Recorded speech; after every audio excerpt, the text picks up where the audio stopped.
রাগ করলা কি ভাই? রাগ করলা? যদি রাগ করে থাকো তাহলে খামারিদের জীবনের পিছনের ইতিহাসটা একটু জানো, এই খামারের পিছনের গল্পটা একটু জানো। যে ডিম ভাঙাতে যদি কষ্ট হয় সবার মনে, তাহলে এই খামারিদের যে খামারের পিছনের ইতিহাস, সেই ইতিহাসটা একটু ভালো করে জানার চেষ্টা করো, সেই ইতিহাসটা একটু জানো। এই ডিম ভাঙা শুধু ভাঙা না বন্ধু, তুমি যে ডিম ভাঙা দেখে রাগ করো, সেই ডিম ভেঙে আমি এদেশের সিন্ডিকেট ভাঙার চেষ্টা করি।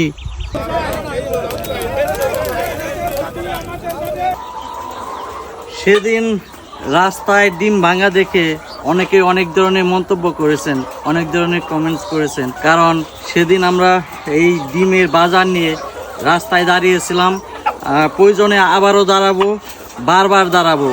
কারণ এই যে ফার্ম দেখতেছেন, এই ফার্ম শুধু আপনারা দেখেন, এই ফার্মের পিছনের যে গল্প, সেই গল্পগুলো হয়তো আপনারা জানেন না। সেই গল্পগুলো যদি জানতেন তাহলে অবশ্যই এই প্রতিবাদ নিয়ে আপনারা বাজে কোনো মন্তব্য করতেন না। আপনি একটা ভালো কাজ করতে যান, দেখবেন একজন মুখোশধারী সেখানে মুখোশের আড়ালে উপস্থিত হয়ে গেছে আপনার ভালো কাজটাকে নষ্ট করার জন্য, আপনার ভালো কাজটাকে বানচাল করার জন্য।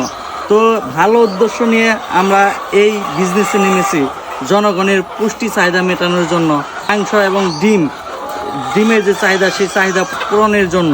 কিন্তু মুখোশের আড়ালে কিছু মুখোশধারী এই বিজনেসের মধ্যে ঢুকে পড়েছে ছদ্মবেশে, যে কারণে আজকে আমরা এই ডিম নিয়ে রাস্তায় নামিয়ে ডিম ভাঙি। চলেন দেখাই আমরা পাখিকে কি পরিমাণে ডিম খাওয়াই। আসেন।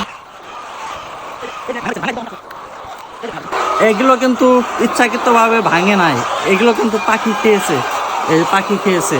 এরকম শত শত ডিম রয়েছে, শত শত ডিম রয়েছে, যে এই যে পাখিতে খাইছে। তো সেগুলো পাখির রিজিকে ছিল, যে কারণে পাখি খাইছে, সেজন্য আমরা পাখিকেও বাধা দিই না, পাখি ডিম খেয়ে যায় এভাবে। হাতে খাওয়া থেকে খামারিরা বাঁচতে চায়, এটাই হচ্ছে এই ডিম ভাঙার প্রতিবাদ। মুরগি পালতে কত টাকা খরচ হয় একটা ঘর দিতে, এর পেছনে বিভিন্ন ধরনের কস্টিং মিলে যে খরচটা আসে, সেটা 9 থেকে 9.5 টাকা একটা খরচ পড়ে। আর বর্তমানে ডিমের দাম জানেন, পাইকারি ডিমের দাম হচ্ছে 6 টাকা 20 পয়সা সাদা ডিম। লাল ডিম হয়তো একটু বেশি, 7 টাকা 20 পয়সা, কিন্তু সাদা ডিমের দাম 6 টাকা 20 পয়সা। যে কারণে খামারিরা এখন নিরুপায়, ধ্বংসের পথে। প্রতিদিন তারা লস গুনছে, এভাবে লস গুনলে এক সময় এই ডিমগুলো উৎপাদন করা সম্ভব হবে না। তখন কি হবে? তখন এটা কোনো সিন্ডিকেট কোম্পানি বা সিন্ডিকেটের বিভিন্ন জায়গা থেকে আরও আশ্রয় নেবে, হয়তোবা বাইরে থেকে ডিম আনবে। তখন আপনাদের একটা ডিম 15 থেকে 16 টাকায় খেতে হবে, মাসবি খেতে হবে।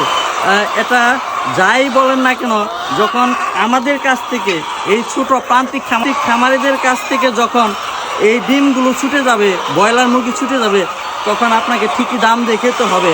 তখন কিন্তু আপনি শত বাধা বা শত চিৎকার করেও তখন দাম কমাতে পারবেন না। আমরা চাই না আপনারা বেশি দাম দিয়ে ডিম খান।